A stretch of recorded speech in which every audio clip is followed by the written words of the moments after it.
ഉദ്യോഗസ്ഥരുടെ ചില ശ്രമങ്ങൾ, ഉദ്യോഗസ്ഥ ദുഷ്പ്രഭുത്വം എന്ന് തന്നെ പറയാം, അവർ നടത്തുന്ന ചില നൂലാമാലകൾ. കേരളത്തിലെ ഒരു രാഷ്ട്രീയക്കാരൻ തടഞ്ഞിട്ടല്ല പല ബിസിനസ്സുകളും നടക്കാത്തത്. ഇവിടെ ഉദ്യോഗസ്ഥര് കൈക്കൂലി മേടിക്കുന്നു, ഉദ്യോഗസ്ഥര് നിരന്തരമായി നൂലാമാലകൾ പെടുത്തി ഒരു ഒരു എന്റർപ്രണറെ നിരന്തരമായി തടയുന്നു എന്നുള്ള കാര്യമുണ്ട്. ഇത്തരത്തിലുള്ള ധാരാളം കാര്യമുണ്ട്. മറിച്ച് അവർക്ക് 5 വർഷം കൂടുമ്പോൾ ശമ്പളവും കൂട്ടിക്കൊടുത്തുകൊണ്ട്, അത് കിട്ടണമില്ല എന്നുള്ള അടുത്ത കാര്യം. 5 വർഷത്തിൽ, 10 വർഷത്തിൽ മാത്രമാണ് സംസ്ഥാനത്ത് പുറത്തുള്ള സംസ്ഥാനങ്ങളിലെല്ലാം കൊടുക്കുന്നത്. 5 വർഷം കൂടുമ്പോൾ ശമ്പളം കൂട്ടിക്കൊടുത്തുകൊണ്ട് അവരെ സുഖിപ്പിക്കുകയും, സത്യത്തിൽ ഈ ശമ്പളം കൂട്ടിക്കൊടുക്കുമ്പോൾ അതൊക്കെ ജില്ലയൊക്കെ പഠിക്കേണ്ട കാര്യമാണ്. കാരണം ഈ കേരളത്തിലെ ഏതാണ്ട് 65 തൊട്ട് 85% വരെയുള്ള NGO അല്ലെങ്കിൽ ഓഫീസേഴ്സ്, ഗവൺമെന്റ് ഓഫീസേഴ്സ് CPM-ന്റെ കയ്യിലാണ്. ലെവി ആയിട്ട് അത് മറ്റൊരു തരത്തിൽ CPM-ലേക്ക് തന്നെ പോകുന്നു. അപ്പൊ ഈ ശമ്പളം കൂട്ടിക്കൊടുക്കുമ്പോൾ തങ്ങളുടെ പാർട്ടിക്ക് ആ വരുമാനം കൂട്ടുന്ന പദ്ധതി മാത്രമാണ് ഇവർ ചെയ്യുന്നത്. അതിന്റെ ലാഭം കിട്ടുന്നതും പാർട്ടിക്കാണ്. അപ്പൊ കമ്മ്യൂണിസ്റ്റ് പാർട്ടിയുടെ കെട്ടിടങ്ങൾ മാത്രം വളരുന്ന ഒരു സംസ്ഥാനമായി മാറിയിരിക്കുന്നു. പാർട്ടി നടത്തുന്ന UNCC പോലുള്ള സ്ഥാപനങ്ങൾ മാത്രം വളരുന്ന സ്ഥലമായിരിക്കുന്നു. ബാക്കി എല്ലാവരും കേരളം വിട്ടുപോകുന്നു. അതുകൊണ്ട് തന്നെ വികസനത്തിന്റെ കാര്യത്തിൽ നമ്മൾ ഒരു അലകും പിടിയും മാത്രമല്ല, പൂർണ്ണമായും മാറി ചിന്തിച്ചേ പറ്റൂ. അത് രാഷ്ട്രീയമായി മാത്രമല്ല, ഈ ഉദ്യോഗസ്ഥരുടെ കാര്യത്തിലായാലും ബിസിനസ്സുകാരായാലും എല്ലാവരും മാറി ചിന്തിച്ചേ പറ്റൂ. അതല്ലെങ്കിൽ ഇത് ഒരു മിനിമം സാമ്പത്തികമായി തന്നെ ഡെസേർട്ടായി പോകും എന്നുള്ള കാര്യത്തിൽ ഒരു സംശയവുമില്ല. അത് വെറും രാഷ്ട്രീയമായ തീരുമാനം മാത്രം പോരാ.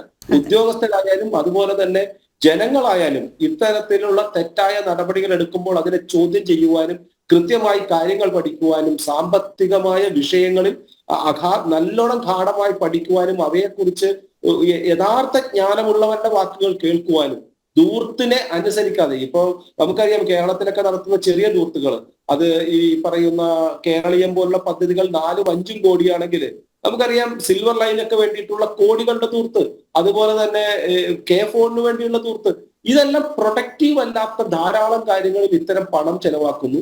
അതെല്ലാം അടുത്ത തലമുറയ്ക്ക് കടബാധ്യതയായി തീരുന്നു. അതാണ് ഏറ്റവും വലിയ പ്രശ്നം. ഈ കടബാധ്യത എല്ലാം അടുത്ത തലമുറയിലേക്ക് പോകുമ്പോൾ ആ തലമുറ എന്തിനാണ് ഇവിടെ നിൽക്കുന്നത്? അതുകൊണ്ടാണ് പുതിയ യുവാക്കൾ മുഴുവൻ യൂറോപ്പിലേക്കും അമേരിക്കൻ US-ലേക്കൊക്കെ മാറിപ്പോകുന്നത്.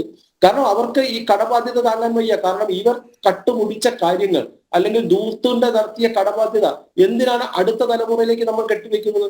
അപ്പൊ ഈ കാര്യങ്ങൾ മനസ്സിലാക്കുമ്പോൾ ഇതിന് ഒരു കാര്യമായ മാറ്റം, അതല്ലെങ്കിൽ സംസ്ഥാനത്തെ ഏതെങ്കിലും ഒരു പാർട്ടി മാത്രം വിചാരിച്ചാൽ പോരാ, എല്ലാ പാർട്ടികളും ഒരുമിച്ച് നിന്നുകൊണ്ട് ഈ സംസ്ഥാനത്തിന്റെ ഈ ആഭ്യന്തര കടം അല്ലെങ്കിൽ ഈ സാമ്പത്തിക പ്രശ്നത്തെക്കുറിച്ച് പഠിക്കുവാനും അതിനൊരു മുന്നോട്ടുള്ള നയം സൃഷ്ടിക്കുവാനും ഇതിലെ ആവശ്യമായ എല്ലാ തീരുമാനങ്ങൾ വളരെ ശക്തമായ തീരുമാനങ്ങൾ, എനിക്ക് തോന്നുന്നത് ഉദ്യോഗസ്ഥരെയൊക്കെ 50% കുറയ്ക്കുന്ന തരത്തിലുള്ള വലിയ തീരുമാനങ്ങളൊക്കെ ഒരുപക്ഷെ വേണ്ടിവരും നമ്മൾ രക്ഷപ്പെടണമെങ്കിൽ.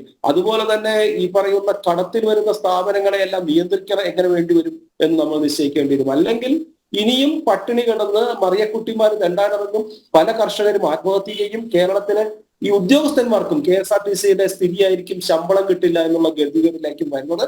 ഞാൻ പറയുന്നത് കൊണ്ട് ദയവായിട്ട് ആളുകൾ തെറ്റിദ്ധരിക്കരുത്.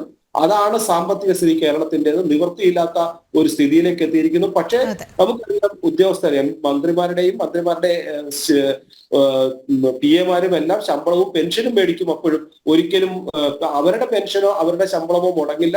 മുടങ്ങുന്നത് പാവപ്പെട്ടവന്റെ ശമ്പളവും അവരുടെ പെൻഷനും അവർക്കുള്ള സേവന പ്രവർത്തനങ്ങളുമായിരിക്കും, കർഷകനുള്ള സമ്പാദ്യമായിരിക്കും എന്നുള്ളതാണ് സത്യം.